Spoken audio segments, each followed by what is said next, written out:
Back of the field, just Ben Snyder behind him. Yeah, difficult first lap there for Jake Dixon. We didn't see what happened, but the man who needs to get through is Remy Gardner. He can't afford. Lights go out, we're underway in Moto2, and it's a good start from Sam Lowe's alongside Raul Fernandez down towards turn one. Augusto Fernandez under pressure from Remy Gardner, but he's going to hang on in that corner. In fact, he comes under pressure from Canet then. Canet coming through, who also has good pace this weekend. It's going to be Sam Lowe's in second. I thought he was about to attack Fernandez through there, but not to be on this occasion.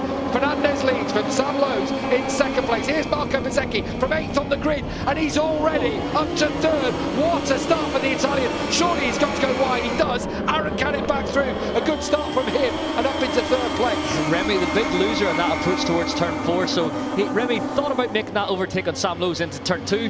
Then he's got beat up and shuffled all the way back. And look at the gap between Sam and Aaron Canet. That's already breaking away in the front.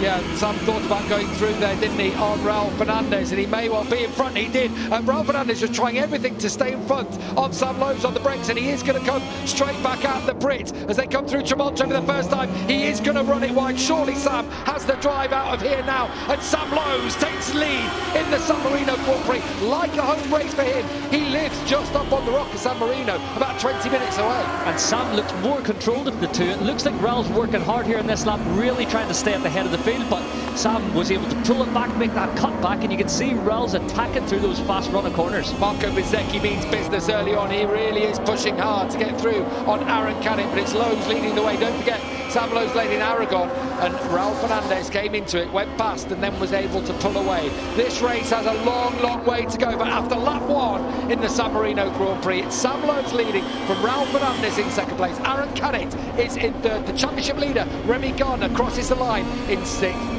Xavi Vierge's another one who has pace this weekend, and he's going to attack Bezzecchi now and goes up to 4th spot. That was a good move around the outside of turn 1, set up the cutback as you see that machine chattering underneath Xavi Vierge at turn 3. But what's happened to Jake Dixon? He's dropped back to penultimate in this race from 20th on the grid. There was all sorts of shenanigans on that first lap, but he's got caught up in something and dropped to the back of the field, just Ben Snyder behind him. Yeah, difficult first lap there for Jake Dixon. We didn't see what happened, but the man who needs to get through is Remy Gardner. He can't afford to be giving away points to Raul Fernandez at this stage. He's going to attack Marco Bezzecchi immediately here into La Quercia, and he pulls that one off. They haven't had consistent conditions throughout the weekend. Even now, track temperatures aren't even 30 degrees. Well, they were more than that in practice yesterday morning. So they are riding into the unknown here as Bezzecchi returns the favour to Remy Gardner through Tremonto. Augusto Fernandez is the disappointment for me, Michael. On the front row, I thought he had the pace, but there in 7th, it's just going to be a bit like Aragon, where he had to pass so many people just to get on the podium. Yeah, finally getting that front row start, I thought it would make a difference. Sam went protective, he got a good jump, drifted a little bit to the right and was protecting that inside line, but Augusto then got beat up in that run through turn 1 and 2. So yeah, once again this weekend he's got all the work to do from 7th, but he does manage to push on towards the later part of the race and gets up towards those podium spots. We ride on board with Aaron Canet. Had the mother of all saves yesterday, actually in this first section of track. Managed to stay on, 10 out of 10 from us for that one. And he is the fastest rider on the circuit in 3rd place on the Bosco bike. But we are still waiting for rain to come. Perhaps not during this race. Perhaps it's just a few spots in the air. But there will be a big thunderstorm at some point during the day today. Let's hope we get through and have 3 dry races after Moto3 went off without a hitch earlier. Yeah, it's not nice in the Moto2 category. Obviously, there's no flag-to-flag scenario here. You come down pit lane, it does get stopped if there's enough rainfall. We had it last year, didn't we? We had a 2-part race, and Eia Bastianini went on to win. Oh, and it's Simone Corsi who's gone down on the MV Augusta. The Roman, unfortunately, is trudging away, and that's the end of a home race for Simone Corsi. He has a look at his hand, but he's okay. Strong, sturdy lad is Simone Corsi, and he's crashed out at turn 4 as Remy Gardner comes back at Marco Bezzecchi. Bezzecchi will probably get a better run onto the back straight here. Bit of a block pass that time, just parked it, got it down the inside of Bezzecchi, although Marco's got the run and the run towards Cavoni, thinks the better of it. We heard from the onboard shot, they're almost full gas through here in the tracks as well. I was thinking that on the last time you heard the limiter, but I thought it was going to be one of those where they hold it on for longer. No, properly went for it. Yeah, the actual 765 engine around here, just the right amount of power to attack Carboni. I know Sam Lowe's does just go for it and just roll flat through there.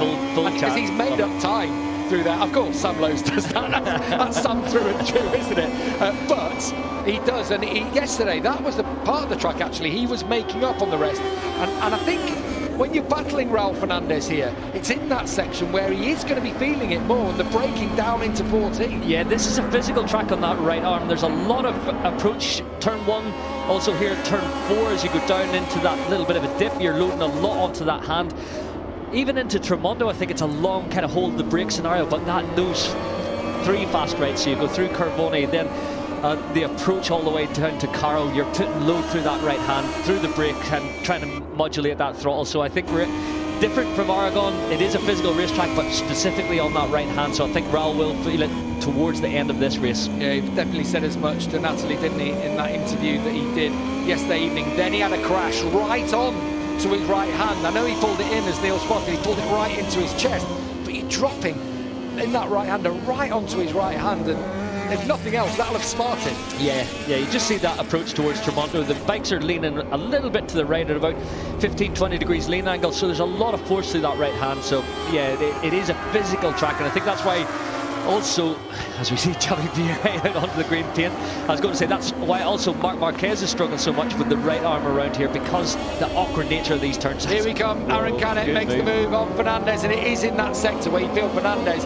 isn't going to be quite as strong as some of the other riders. Marc Marquez, like Fernandez said, compared to Aragon, I'm not going to be as strong here simply because of the nature of this track. So Canet through on Fernandez. That will only help Sam Lowe's when they come across the line. The gap is half a second back to the 2 Spanish riders. Well, it's 3 now with Xavi Vierge there in 4th place. And Marco Bezzecchi has dropped back behind Remy Gardner again. Aaron Canet sets the fastest lap of the race that time around. I had a feeling about Aaron when I watched him in practice, and I do think the Boscos-Giro chassis around this racetrack, it could lend itself, as we see on the brakes on the approach there. It looked like Raul Fernandez was going to try and slide back up the inside of Aaron Canet.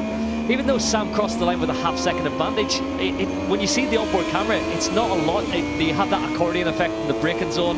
Then as Sam accelerates up, he stretches out, but Aaron Canet's trying his best to get across onto Sam Lowe's rear wheel. There's Augusto Fernandez and Marco Bezzecchi. You know, before the race, if you'd have asked me, you said, who are your picks for the race? I'd have put these 2 in it. I really would have put them above anyone else. I thought they were the ones who, had the speed to go away at the front.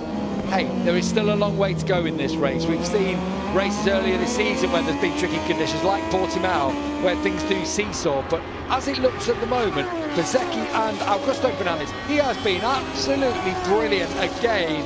Bear in mind, 2 weeks ago today, he'd broken his hand on the Friday. He had it operated on 2 weeks ago today, and yet here he is about to take back-to-back wins. Aaron Canet, is he about to return the favour on Remy Gardner? A little bit wide in the end. He had to pick the bike up there, or he could have been skittling them both out. Yeah, Aaron Canet's not going to give this one to Remy Gardner. You can see he's lining that one up for a last corner manoeuvre into turn 14. He has no worries about championship points, and stealing another 4 off Remy Gardner, that won't affect Aaron Canet one bit. 1 lap to go in the San Marino Grand Prix. Raul Fernandez could be about to take his 6th victory of the season. Remy Gardner is closing all the time. He took a 1/4 of a second in sector 3. He took another 10th in the final sector. The gap across the line was 0.6 of a second.